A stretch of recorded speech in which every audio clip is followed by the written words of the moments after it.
Hi. My question is money and me. And the money's in the vortex. Where are you? That's... Next. Yeah.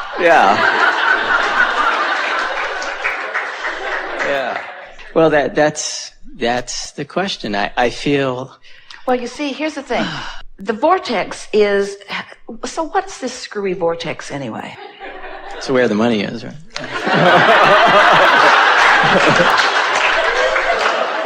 The vortex is a vibrational arena. Right. That, from physical manifestational terms, is a pre-manifestational space. Right. A pre-manifestational environment. Right. It's a pre-manifestational state of being. And we think that the only thing that, or the primary thing that hinders our physical friends who are contemplating this vortex is that they are accustomed to seeing it and then believing it. So if they don't see it, they don't believe it because they haven't learned about vibrational essences of things. They don't yet understand that before something manifests, that there is a vibrational essence of it. So that's what we attempt to assist you in understanding, is that if you can feel the essence of your money even before you have the tangible money, and if you practice the feeling of the essence of the money, then the vibration of you is the vibration of having plenty of money, and then you become a cooperative component to the money. So recently we've been saying it in a way that is satisfying to those who are listening in, and that is that when you get into the vortex and you hang around in there pretty consistently, that then in that, let's start with this subject. This is the subject of cooperative components, which is right where we started with you. We said the money's in the vortex, where are you? So the money, we see it as a cooperative component already, but we don't see you in there with it, and we don't see you seeing it yet. Because you're not in there seeing it yet. You're out there seeing the absence of it. It's in there vibrationally, but it hasn't manifested in a way that is really believable to you. Right. And so most people say, show it to me and then I'll believe it. And we say, believe it and then it will be shown to you. And you say, well, that really stinks. In other words, show it to me and then I'll believe it. And we say, believe it and then it will be shown. So that's the concept that we're asking you to accept. Right. While we recognize that it's unpleasant. Mm-hmm. So then, we're talking about this vortex that, since it hasn't manifested yet, because it's a vibrational space, it's not something that you can translate with your physical senses. And you, and almost everybody else you know, have become accustomed to letting your belief hinge on what you can translate with your physical senses. So if you can see it and hear it and smell it and taste it and touch it, then it's a reality you can believe. But if you can't see it and hear it and smell it and taste it and touch it, then it's not yet a reality that you believe. Although you do have some departure from that. You don't hear what your dog hears, but you don't doubt that he's hearing it. Mm-hmm. You found a way to build that bridge. Well, he just hears in a different range. Smells in a different range too. That's to your advantage, really. So now we're stretching it a little bit, aren't we?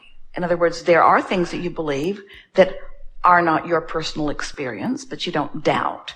So then can you conceptually accept that there is money that you can't see, that if you could get into the vortex, and we don't recommend you do it on the subject of money because that'll throw you out, but get in there any way you can till your average vibration raises. Now what's going to begin to happen is you're going to begin rendezvousing with other cooperative components.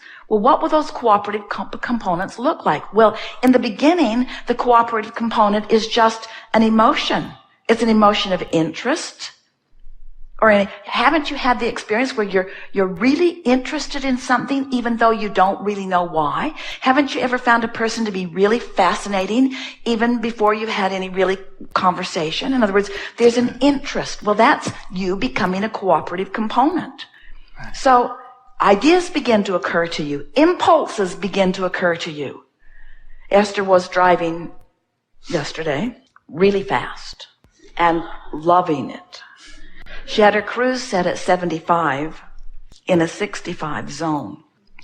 But she kept finding herself wanting to go faster than that, but wanting to be aware. And so she was wailing down a section of the road. Jerry was sleeping in the back seat. And otherwise he would have been clinging on to something. And then Esther heard soft words that said, "You may want to slow down." Only time she heard those words all day, she slowed down, and when she came right around the corner, there was a policeman with his radar. And Esther thought, ooh, being in the vortex is so cool. Because she was in total alignment, rendezvousing with an impulse, rendezvousing with an idea, rendezvousing with whatever you need. In other words, there weren't flashing lights. She didn't see other cars slamming on their brakes. She doesn't have a radar detector on her car. In other words, it was an impulse. She rendezvoused with the perfect impulse to keep her moving along safely and comfortably and ticket-free. So what we're getting at is, as you accept the reality, and we know you do, of this vortex, and you accept that it's a vibrational place that is different in the way you play with it. It's a place that you feel, not a place that you see. So now you start approaching it as wanting to be as cooperative a component as you can be, which means you just work to get in there as best you can and milk it as long as you can while you're in there.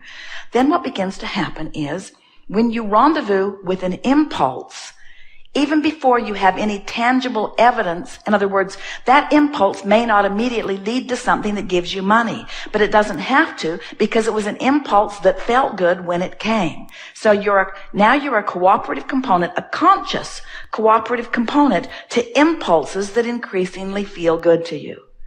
And so then, it's our promise to you, the vortex will begin to take shape and form. The vortex will become, just like the movie Transformers, it will become a tangible thing that you then can experience. At first, it's just this vibrational space that you feel. Then it becomes a vibrational space where you not only feel, but you get impulses. You get impulses to go and impulses to stop and then it becomes a vibrational space where those impulses pay off, where it leads to something that's tangible in the sense that you're having a conversation. In other words, this vortex will present itself to you in the form of abundance that you can take to the bank and spend if you will allow yourself to reside in it in all of its pre-manifestational forms for a longer period of time.